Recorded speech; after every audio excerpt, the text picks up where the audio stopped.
Hello, BookTube. All right, we're going to continue with our library tour, this impromptu library tour that I have started without really much consideration at all. And we're doing biography. The heart of my collection, that and the Penguin Classics, and my favorite of the genres. And the last time that we did one of these, I mentioned that there was a theme that was beginning to develop. And I want to warn you that in this particular instance, the theme is predominant and will be for quite some time. We are now, I very seldom theme my bookshelves at all. I just don't tend to do it. I tend to use my books, so I pull something down off the shelf, I use it, I consult it, maybe I stand there and reread it, maybe I take it off somewhere and reread the whole thing, and then I put it back wherever. I'm terrible about actually putting things back where they belong. So I have very few themed sections in my library, and this is one of them. So I think it's safe to say that if you're not interested in biographies of British royalty, this video is not for you. I will not object at all if you skip and come around to something else, because that's all that this is. That's all that this is British royalty for the shelf. Starting and within that theme, there are also other themes, because British royalty, most figures in British royalty have prompted several biographies. And I read them.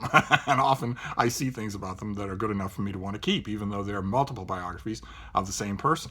And these next few are an example of that. This first one is Francis Donaldson's biography of King Edward VIII, who was the Duke of Windsor. He was never actually crowned as Edward VIII. He came to the throne and then abdicated a few months later in order to marry Wallis Simpson, an American. And I think that's fascinating. That should have ended the monarchy, and it didn't. And I just think that whole story is fascinating, and it brings out a lot of interesting qualities in its writers. Not always their best qualities, but for instance, this is a very enjoyable book that even though I very much enjoyed it, many times in the reading of the book, when I would go to the index and hunt down the attribution of something, I would come up with precious little, and sometimes alarmingly nothing at all. And that for me, that doesn't decrease the reading experience at all. I can still very much enjoy a book like that, and the author is obviously very intelligent, but I much prefer on the subject this next book, which is by J. Brian Wilson and Charles Murphy. This is the Windsor Story. And this does not purport to be a biography of either Wallis Simpson or the Duke of Windsor, although it manages to be both. There's not much to their lives other than that story, and that story predominated their lives, and that's what this is. This is a story of, mainly a story of their meeting, their falling in love, their courtship, the abdication crisis, and their life afterwards. But I found it just wonderful in terms of probity and in terms of the way that every character is given a chance to speak, all from firmly grounded primary documents. That just wonderful. And then another biography of Edward VIII. In this case, I got the book because of the biographer. I think Philip Ziegler is fantastic, just fantastic as a writer. I'm sure it's not the only time that he will crop up in this library tour. Probably not the only time he'll crop up in this royal section, because he's done a couple of others in those, and I'm sure that I have them. But it's tough going. I'm not hiding my disdain for the Duke of Windsor, and I don't think I need to. So it's infuriating to read lives of him, especially if they are worshipful. But I would read anything that Ziegler wrote. He's the main reason that I got this particular book. Okay. All right, well, there you go. Speak of the devil. This is Philip Ziegler again. This is King William IV, a big oafish buffoon of a king who didn't rule for very long, and I don't think was very important. Ziegler makes a great case that he was. And this is, I remember I read this, I think, in a mass market paperback the first time that I read it. And I remember looking at it and thinking, oh, come on, this guy was nothing. There's no way you can make a serious biography out of him. And it is serious and thought-provoking. It's not particularly revisionist. It's just really, really intelligent. So I had to have it, especially when I found a hardcover. Then these next two are about a figure I really like. In fact, I wrote about her for NaNoWriMo. There she is. If those of you who know your British monarchs will know her. This is Queen Mary. Anne Edwards' book, Matriarch, and also James Pope Hennessy's book, which is just called Queen Mary. It has her magnificent official portrait on the cover. Nothing on the back, just that. And I have these two books, which are about her and tell her life in similar, complementary, but not completely identical ways. And I would like a third. There's a third book that I would like, a book about, a book that is basically the gigantic disjecta membra of this book, the gigantic notes and sources and sketches and whatnot that Pope Hennessy put together to make this book. I think it's called Searching for Queen Mary. And as far as I know, it has never had an American release. I read all about it, mouth-watering reviews of it in the UK press, but I don't think it's come out in America. I don't know if it ever will. I would love it if it did. I'd absolutely love it if it did. I'm often tempted to go on Book Depository and see if maybe they have it for a reasonable price. I might do that. But so those are two books on Queen Mary. And then this is a rare instance. This is Kenneth Rose. This is King George V. An intensely dislikable figure, in my opinion. And this is a rare thing because it's the only biography I have of King George V. I have multiples of almost everybody else, almost every other monarch. 10 years go by, 20, 30 years go by, and somebody comes out with another book on them, and I read it and think, okay, that is very different from the one that I read 10, 20, 30 years ago, and different enough and good enough in a way so that I want to keep it. And I've never really had that happen with King George V. So this is the only one about him. Okay, all right, this is by Theo Aronson. This is Prince Eddy and the Homosexual Underworld. I got this as a hardcover at the Strand. Oh my God, is that my receipt? Oh goodness gracious, it is. In 2009. I got this in 2009 as a hardcover at the Strand and just tore it up and made a paperback out of it. I think probably because the dust jacket wasn't in the shape I wanted. But this is about the son and heir of one of the kings that I really like, and we're moving roughly backwards in time here, although William is there for some odd reason, and that would be King Edward VII, the son and heir of Queen Victoria. This was Prince Albert Victor. This was the Prince Eddy was King Edward's heir, and he would have been king and he would have ruled for a long time, but he died suddenly. When he was just a very young man, not much older than that portrait. He died of a disease. It was pneumonia. He got sick and he died in very little time as a young man, and just slightly out of sync with the era. In just a very small amount of time, it would have been child's play to cure him. But instead, he died, and the succession went to his brother. But this isn't a life of Prince Eddy. There are a couple of those. There's never been a great big one, a really good one that I think is warranted. I mean, he never actually was king. He was just heir. But nevertheless, I always find that to be fascinating, the people who random chance stopped from becoming king. I would like a big and really new, authoritative biography of him. This is not so much that. This is rather rumors that swirled around him throughout his life. There were a couple of scandals that seemed to implicate him. I don't believe they did at all. I don't think there's anything to this story whatsoever. And in Theo Aronson's defense, he mostly writes about the homosexual underworld rather than the connection of the two. And the prince is also noteworthy because later on, some people came up with the far-fetched idea that he was a good candidate for Jack the Ripper. This is a guy who could not put on his own shoes, but he was supposed to be prowling Whitechapel in 1888 with a knife in hand. But one way or another, I thought this was a really, really interesting dissection of those scandals. So, and that's why I kept it. Okay, all right, and then we come into a block of books about Prince Eddy's father, about King Edward VII. First, we have what I think is unquestionably the greatest of those books, Philip Magnus's King Edward VII. That is just there is the king, and there is Queen Victoria, and that I'm sure some of you will recognize him. That is the Tsar, and this is weighty, scholarly, beautifully written. And it takes Edward seriously. And you might think, well, he was heir to Queen Victoria. He has an era named after him, the Edwardian Era. Surely it's not hard to take him seriously, but it is. It is. There are a handful of British monarchs unfortunately, who are very easy to write about stupidly. You can do a serious book about them, but it's also easy to write and sell a stupid book about them. And King Edward is one of those people. All it took was the nickname that he had, King Edward the Caresser.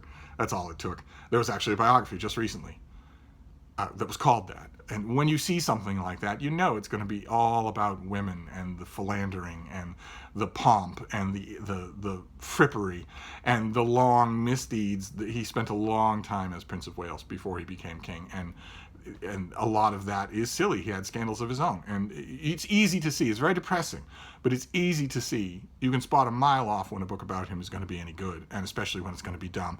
And unfortunately, every 2 years or so, there's a dumb book about him, but this is not that. This is fantastic. Warranted, I think, because he warrants serious consideration, in my opinion. And then this next one is volume 2 of a 2-volume biography, to which I do not have volume 1. This is Sir Sidney Lee's authorized biography of Edward. This is the second volume, which is The Reign. First volume was everything else, the decades and decades before The Reign. I don't have that, but I have his book on The Reign, which is incredibly articulate. It's incredibly eloquent. It's hiding as much as it's revealing to you. It was very much written in the shadow of the Edwardian era, so you're not getting all kinds of stuff. Not just the scandals, but also indelicacies of any kind are brushed over or buried in euphemism in the book. But I have it because it's first of all, it's conversant with original sources in a way that later books will not be, and also it's just such wonderful reading. And that definitely applies to this next one as well. This is by Giles St. Aubin, and this is Edward VII, Prince and King. There we have Callow Bertie, and there we have the magnificent official portrait of the king. It goes over familiar ground in a very familiar way. It breaks no new ground at all. Of course, it's just beautifully written, just wonderful to read. So that, like for instance, when I'm reading about Edward, if for instance, let's say in 2020 or 2021, there was going to be a big new biography of him, a serious biography, not Edward the Caresser, not Bertie the Heir, or anything like that, but a serious book, then I would want to, when I was reading that book, I would want to cross-reference. If someone had, this paragraph to say about a certain person, I would want to cross-reference that against earlier biographies' mentions of that person, and so on and so forth. Not just persons, but also drifts of argument, larger, themed subjects, that sort of thing. But also just a joy to read. And then this last one, I promise, this is the last Edward VII biography. I don't have any more. I just have 4. This is by Gordon Brooke Shepherd, and it's called Uncle of Europe: The Social and Diplomatic Life of Edward VII. It still manages to be a complete biography, but it stresses the informal diplomacy that Edward conducted once he was king. Also a lot before he was king, but mostly when he was king, where suddenly he had undefined but very large authority to go and talk to heads of state and make personal what would otherwise have been diplomatic overtures. And the author, I don't think, is guilty of much overstatement. The author makes a strong case that a lot of that interaction had a large effect on the political developments of the day, sometimes key effect. And his critics have said that this author overstates that influence and that it really wasn't much to think about. But I've read the cases for and against, and I've read the original documents, and I don't think there's much overstatement in this book. I think it's not quite a biography, but of course it had to be on the shelf. And then okay, now it's Mama's turn. We have this is Elizabeth Longford's biography of Queen Victoria, unfortunately called Born to Succeed. The Penguin mass market, the Pan mass market paperback of this book eons ago was just called Victoria R.I., R.I., standing for Queen and Empress. I would love it if somebody would reissue this with that title. This book, at least in one form, has had that title. I would love it if somebody reissued this as maybe a big trade paperback or quality trade paperback of some kind with that title as opposed to this dumb title. But once I got past the title, the book is really good. Elizabeth Longford is wonderful. Everything that she writes. I recommend all of her books. And I probably have others, at least her 2-volume biography of Wellington must be here. Then I've got a transverse book that's wanting my attention. Oh, great. Okay, this is Craig Barnes' 99 Glimpses of Princess Margaret. That's just wonderful. It's out of order here, but it's about the sister of Queen Elizabeth II. And it takes a kaleidoscopic approach to the subject. Instead of telling like a stately, official life like this thing, it takes you through viewpoints of other people, long and short, serious and flighty, in order to create a kind of composite stained glass window of Princess Margaret. It does a wonderfully thought-provoking job. I loved it, just loved it, and I think I believe I reviewed it. Then we have. Okay, all right. Well, there's obviously a problem here somewhere because I know I have more than one book on Victoria, but all of a sudden we jump considerably. This is Kevin Sharp's book, The Personal Rule of Charles I. Kevin Sharp wrote a whole bunch of books on Charles I, and they're all this big and they're all this great. I wish I had them all. I don't know where the others are. This is my favorite of them all. When the personal rule referring to Charles dismissing Parliament and just ruling without them, and for a long time, not just as a fit of pique, but for a long time. But I would like the rest of Kevin Sharp's books. I really would. I don't know where they all are. I had them once, and I was happy to have them, happy to read them and reread them. This has notes all through it, and is, I think, still the best book that I've read on Charles II, or on Charles I, rather. Charles I is another British king where I could really see somebody writing a one-volume standalone biography this big, soup to nuts biography, rather than this is kind of a thematic study. Works as a biography, but it's kind of a thematic study. I could easily see somebody doing a gigantic book like this on Charles I. And I'm not aware of such a book in any time recently, and I don't think there's anyone coming either. That's a shame. I don't know what, we've had a chronological lapse here of some kind or other. Yeah, okay, there's something weird going on with the chronology here, but that's all right. You didn't come here for the chronology. This is a Pimlico paperback. I've mentioned ad nauseum that I love Pimlico paperbacks. I wish I had them all. They're so great. I just love their format. I love the feel. I love the way they work. I love the way they age. And this is a fantastic book. It's by Ian McAlpine and Richard Hunter, and it's George III and the Mad Business. And it's about King George III and his madness, but also about the doctors, about the age's understanding of mental health, and also it's a very good biography of George III as well. I mean, there have been a couple of those, most of them are not good. Most of them are not good. He is another of the British monarchs that's very easy to write dumb about, and you can't expect publishers or authors to resist that, and they don't, unfortunately. So there are a couple of other worthwhile books on him, but this, I believe, is the only George III book that I have. We'll find out in the course, because this is where it'll be. It won't be anywhere else. This is not like the rest of my collection where the books on certain themes could be anywhere. If it's a biography, it's going to be on these bookcases. And then, what is this last one? Oh, goodness gracious. Okay, we are all over the map here. This is Jennifer Loach's book on Edward VI. This is this is another Edward. But this is the only legitimate male heir of Henry VIII. This is, we're centuries off, so I don't know what this is doing here. And it's one of a few books. And I wrote a book. I wrote a novel for my own enjoyment about Edward VI, and loved it. Really had fun with it. Unfortunately, it was a NaNoWriMo book that I wrote. It's called Boy King, and I wrote it before I understood quite how NaNoWriMo works, and so it doesn't count. I don't think it's even on my NaNoWriMo page. I had a great time doing it, and I operated under a pretty simple premise when it came to that novel. My premise for that novel was that Edward VI had not been sick a day in his life before he became mortally ill. So the idea that you will sometimes find floating around, especially in Henry VIII biographies, that he was just a sickly boy and that he lived just about as long as he could have. No, I don't think that's true at all. I don't think there's anything to say that in the record at all. But this is one of, I think, 2 or 3 biographies that I have of him. We'll find out, because they'll be here. I don't know what it's doing on this shelf though. But anyway, that is it. That is the next biography shelf. Transverse books on all. We had a little avalanche of books that I somewhat unwisely put on transwise outward on the shelf in front of the books, and there isn't enough. These shelves aren't deep enough to warrant that, so they fell as soon as they were touched. They're probably royal biographies as well, but we'll get to them next time. But anyway, that's it for now. I will once again try to leave links to any writing that I've done in any of these books. And we will continue, unfortunately or fortunately, depending on how you look at it.